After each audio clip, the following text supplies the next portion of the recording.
احنا كده غلفنا الرز كله بالسمنه والقشطه اهو.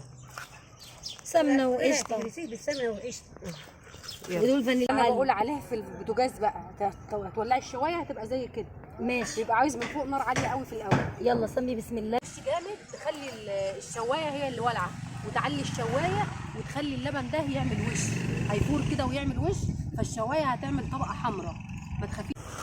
احنا عاوزين نعمل لهم شويه طواجن في الفرن ده. ايوه بصوا يا جماعه والنبي كده عشان الحمد لله والصلاه والسلام على رسول الله. اللهم صل وسلم وبارك على سيدنا محمد وعلى اله وصحبه اجمعين. الله يقدر. ازيكم يا رب تكونوا كلكم بخير وفي صحه وسعاده يا رب وراحه بال. احنا النهارده في الغيط عند الفرن. يا مستنيين. ازيكم يا جماعه؟ يا رب دايما في هنا وخير وسعاده وفي نعمه باذن الله. النهارده احنا في الغيط عند ليلى هتعمل لنا ايه بقى؟ تعمل لنا حاجه حلوه في الفرن الفلاحي.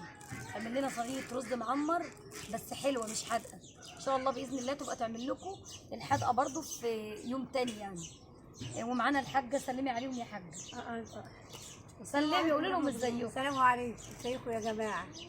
نفسنا نشوفكم والله وعايزينكم فيكم بخير ان شاء الله وتاكلوا معانا الرز ده. ربنا يديك الصحه يا رب. بس تعالوا بقى شوفوا كده ليلى هتعمل ازاي. وهو المميز في صينيه الرز ان هي تتعمل في الفرن الفلاحي، فرن الطين. عشان الوش كمان، عشان الوش بتاعها هو اللي بيدي ريحه بقى وطعم في للموضوع يعني. ويسبكها بقى ويسبكها عسل كده يخليها كده مفرفره وجميله والوش بتاعها كده. لا واحنا بنعملها كمان هقول لكم ازاي لو هتعملها في فرن البوتاجاز تخلي لها وش. خلاص ماشي يلا بينا. قد ايه ده رز يا ليلى؟ ده كيلو ونص رز. كيلو ونص رز تمام. مغسول. نقول ان احنا بنحط للكيلو مثلا للكيلو رز ربع كيلو، يبقى نقول مثلا هنحط 400 جرام سكر مثلا 400 جرام سكر. ولو حد عايزه عادب شويه عادي. بص هو السكر في ايدك انت بس كفايه اهو. لو عايزاها انت نص كيلو سكر. لو عايزاها عادب شويه نص كيلو هو ده كان قد ايه؟ ماشي. بص وده مثلا ربع كيلو سمنه بلدي. وطبعا يا جماعه مش هوصيكم اللي يعمل رز معمر اعملوه بسمنه بلدي عشان يبقى طعمه حلو سواء حادق او حلو وريحه وطعم مش يعني ايه. وطبعا حسب امكانياتكم. بس ودي القشطه دي بقى بتخليه جميل ولوش. دي قشطه والقشطه دي على فكره انا يعني قشطها من على وش اللبن كده لما بغلي لبن بشيل الوش بتاعه كده. في جوز هند كمان اهو. جوز هند ده ماشي.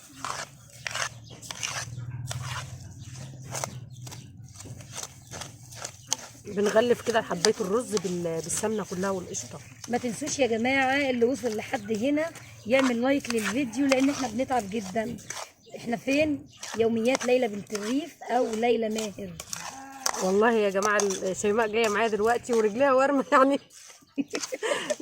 لو تعرفوا التعب والله اللي بنتعبه يعني عشان نوصل لكم برضو حاجه كويس. احنا كده غلفنا الرز كله بالسمنه والقشطه اهو. سمنه وقشطه بالسمنه والقشطه ودول فانيليا كمان اهو. الفانيليا كده تديله ريحه وايه. مش عارفه ايه اللي جايب جوز هند عندنا بس ما علينا. هند سايبه جوزها ليه كده. وده اللبن يعني بصي انا بغطسه يعني انا بحط كده بالبركه بس شويه. طب ماشي فكريني انا قلت لك فكريني. هو اللي عايز يحط جوز هند وزبيب يحط. انا هحط شويه جوز الهند وشويه فول سوداني برضو دي اختياري مش عايزه خلاص بس جوز الهند بتديله طعم حلو. هنحمي الفرن بقى. بس كده هنسيبه. هنحمي الفرن. هنحميه. هنحمي الفرن. هنحمي الفرن عشان تعرفوا احنا بنتعب قد ايه. اللي وصل بقى لحد هنا في الفيديو يعمل لايك عشان اللايك مهم جدا جدا. لو انت مش هتتفرجي الفيديو هينتشر وغيرك هيتفرج. ده دعمكم لينا عشان الاستمراريه اللي بيحبنا عشان نستمر يعني. وده تشجيع كلنا برضو يعني شجعونا. وشيماء بقى هتعمل حبيبه شيماء عندي ان شاء الله هعمل البسيسه او الهريسه اللي هي بتبقى بسيسه الذره. دي حاجه بتتعمل بالعسل الاسود كده. كانوا زمان بقى اهالينا بيعملوها بعد الخبيز واحنا نفرح. كانت بتبقى حاجه كده يعني بنفرح بيها كلنا. لما كانت امي تخبز وامهاتنا بقى ويقعدونا وراهم وهم بيخبزوا، احنا بقى كنا بنبقى مستنيين الصينيه دي. واحنا هنعملها بالطريقه الاصليه اللي هي الذره والعسل الاسود والعسل الاسود والكربونات. وليلى هتطلع لكم ان شاء الله صينيه رز معمر حلوه. قولي لهم يا ليلى لو ما فيش فرن من ده يظبطوا النار ازاي بقى في فرن البوتاجاز؟ لا هي بتبقى، لا في اول ما تحطيه ما تولعي الشوايه بس. لو عايزاها بوش تولعي الشوايه بس، ياخد وش اللبن ده هيفور ويعمل وش فوق كده، يعمل طبقه. الصوت واضح عندك؟ عايزاها يبقى بوش جامد، تخلي الشوايه هي اللي والعه وتعلي الشوايه وتخلي اللبن ده يعمل وش، هيفور كده ويعمل وش، فالشوايه هتعمل طبقه حمراء. ما تخافيش، خلي الوش الاول يتعمل وبعدين تسوي من تحت براحته. حتى لو لما يعمل وش يطفي الشوايه خالص وبعد كده يستوي براحته من تحت، بس بحيث ان هو يبقى عمل طبقه فوق، طبقه حمراء. كده الشوايه مش هتخلي اللبن الرز يشربه. لا هي بس هتحروق لنا الوش من فوق وتكرمله. اهم حاجه الوش يحمر الاول، بعد كده سويه، هدي بقى وسويه من تحت من براحتك بقى من تحت. عشان بصراحه طول ما صينيه الرز المعمر بتبقى ليها وش كده ووش مطربش، على رأي امك هتقولي الوش زي الطربوش. ما هو اللبن لما يفور ويغلي فالشوايه هتعمل وش مع الزبده كده. ايه يا حاج؟ اهو جبت اهو. طب يلا انا هنحطه بقى. ماشي يلا. بس انا عايزاكي بس يا نور توريهم الشروه طالعه ازاي.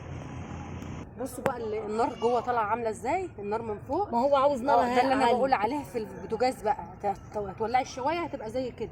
ماشي. يبقى عايز من فوق نار عاليه قوي في الاول. يلا سمي بسم الله. بسم الله الرحمن الرحيم. وبعد اذنك بالراحه للفرن يتجرح. بالراحه خالص اهو والله. ماشي ماشي. هاتي الكوبايه، كوبايه الميه. وانت تشربي؟ استني. لا كنت عايزه ازود شويه ميه، هاتيه.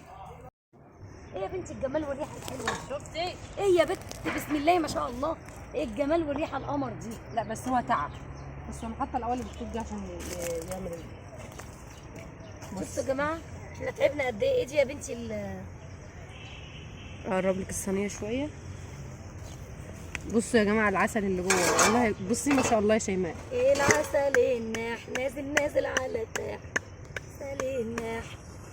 اللهم صل على الحبيب، اللهم صل على الحبيب. بسم